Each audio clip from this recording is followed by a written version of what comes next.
આ છે પ્રકૃતિનો નિયમ છે, એ પ્રમાણે થાય. વરસાદ પડે, બધું પડે.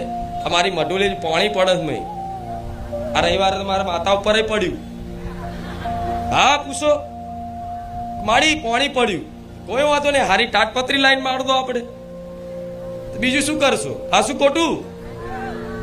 કેમ કે સંઘર્ષ વગર કશું નહીં. હું માતાએ સંઘર્ષ કરું છું, નહીં કરતી. હું તમે એકલા બેઠો છો, તમે ધાબા વાળા ઘરમાં રહો છો, હું માતા દાવા સાપરામાં રહું છું, પારકી જગ્યામાં. વિચાર લો. તોય હું ખુશ છું, તોય હું ખુશ છું, તોય હું આનંદિત છું.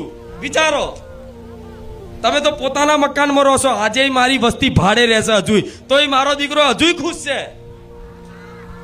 મારો દીકરો દર મહિને ભાડું ભરે છે. અત્યારે હાલ હજુ આ વાતનો વિશ્વાસ કઈક લોકો નહીં થતો, પણ ખુખાર મેરડી એમને બોલે. આ શું ખોટું?